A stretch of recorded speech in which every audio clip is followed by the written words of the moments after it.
Hi families, my name is Amy Moores and I am the school social worker here at PSD. Thank you for taking time to join today's family education series on cyberbullying. As many of you know, this pandemic has brought on an increase on how we use technology to navigate today's world. Today, more and more children are using tablets and smartphones, whether it's for fun, going online or schoolwork, keeping in touch with friends, playing games, or to follow their favorite celebrities or accounts on social media. Parents often say they don't have the knowledge or time to keep up with their kids' online behavior, and that schools should be covering it in detail during class time and through other programming. Schools are often doing their part through policies, socioeducational group discussions, and curriculum, but sometimes don't know when and how to intervene in online behaviors that occur away from school but still involve their students. Finally, law enforcement is hesitant to get involved unless there is clear evidence of a crime or a significant threat to someone's physical safety. As a result, cyberbullying incidents either slip through the cracks, are dealt with too formally, are dealt with too informally, or are otherwise mismanaged.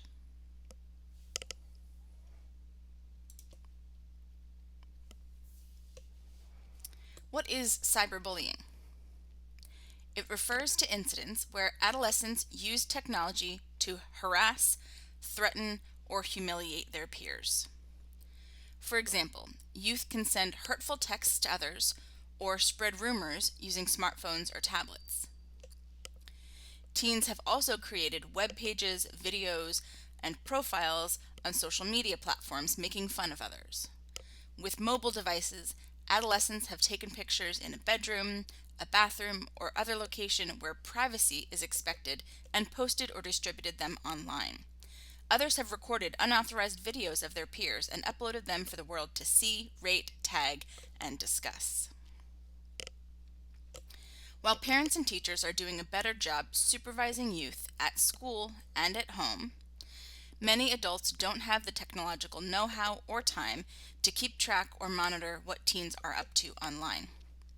As a result, cyberbullying can be easily left overlooked, or many adults find themselves unprepared to adequately respond.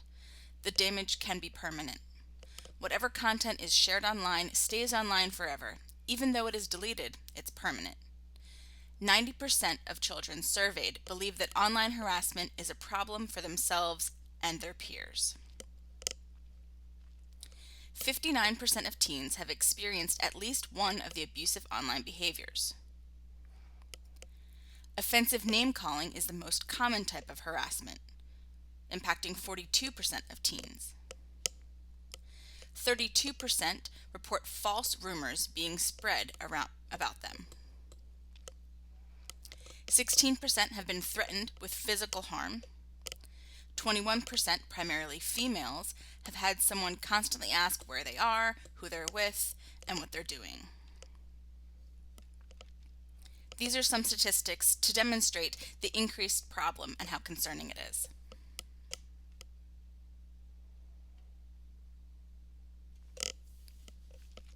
As cyberbullying can be pervasive and very sneaky as it invades your child's privacy, the best thing you can do is engage with your child. Look out for warning signs in your child's behavior.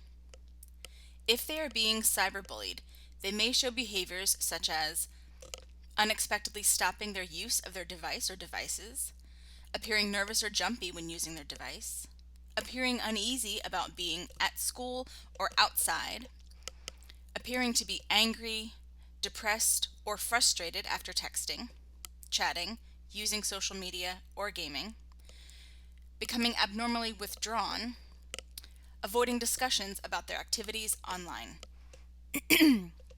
On the other end, look out for indicators that show your child is bullying others online. We will discuss possible repercussions in the next slide if your child is involved in online bullying. Some signs that your child may be bullying others are quick switches on their screen or hiding their device, using their device or devices at all hours of the night, getting unusually upset if they can't use their device, avoiding discussions about what they are doing online, seeming to be using multiple accounts online, or an account that is not their own. In general, if a child acts in a way that is inconsistent with their usual behavior when they are using their devices, find out why.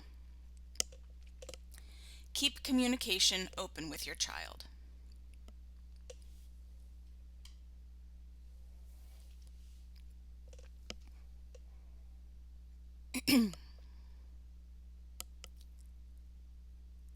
You can see in this graph some of the best ways to avoid or prevent cyberbullying and ways to help. Many teenagers say that their parents are the best person to help them with cyberbullying and harassment relative to other adults, such as teachers, educators, or other adults in their life. Families and parents are key.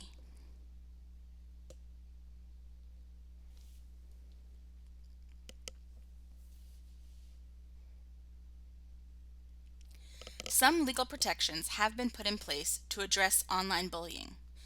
One is Pennsylvania's Cyberbullying Law Act 26, which makes cyber harassment of a child a criminal act. It involves the use of electronic communications or social media to inflict harm, as well as making seriously disparaging statements or opinions about the child's physical characteristics, sexuality, sexual activity, mental or physical health. Cyber harassment is a third-degree misdemeanor and can be subject to your child required to participate in a diversionary program.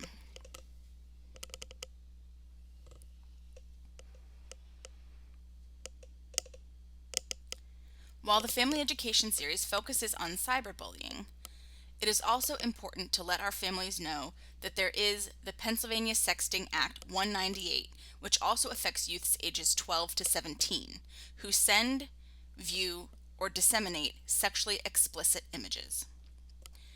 Such youth can be charged with a misdemeanor or summary offense, depending on the circumstances. Someone who receives a picture and transmits it to others could be charged with a third-degree misdemeanor. Sexting of anyone under 12 years of age could lead to child pornography charges.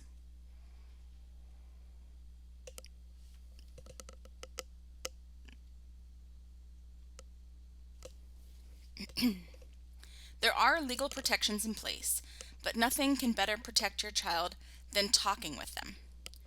Start talking with your child at 9 years old or earlier about cyberbullying. Build trust. Use parental controls offered by different apps and accounts. If you are unsure, ask for help or support from someone who knows. Talk to your child about resiliency. Ignore or shrug off hurtful things that others say or post. Practice internalizing positive beliefs. Save evidence. Block and ignore and learn to recognize what cyberbullies look like. Take a break from social media. Detox. Set up app time limits. Do not use fear-based or abstinence-only education. Communicate with your child. Help your child understand that anything they share online will stay online forever.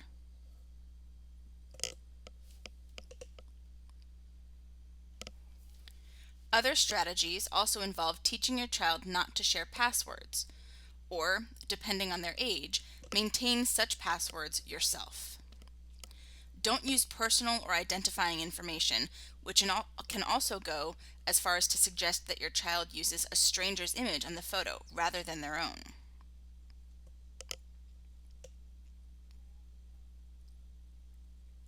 There are some additional details and tips on the slide.